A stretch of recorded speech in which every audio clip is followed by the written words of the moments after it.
So there are very, very limited fire programs in the United States. We have multiple different degrees in fire protection, which you do not find elsewhere. That well rounds out our engineering tech students. So they can get some background in what's the fire service going to be doing when they respond to buildings that they design fire protection systems to.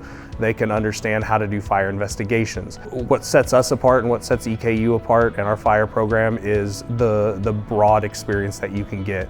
When a student wants to join this program, we can tell them they have a direct path to licensure in this state. When the students come out of the EKU program, one of the things that I really like about their students is the skill set they leave with. And they're leaving with a skill set that I think is matched by no one. And that is because most of the professors there have outside experience. So from an employer, that employee becomes super valuable to me.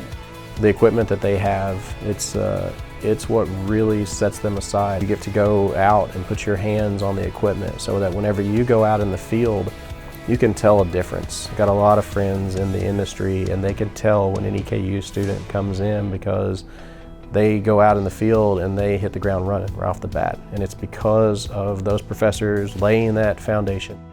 My EKU experience was fantastic. I came from the Northeast. I just fell in love with Kentucky and EKU altogether. When you leave the program, it's really hard to truly not hang around it. We have an affordable engineering program that is going to give you the tools and skills to be very, very successful in your future career.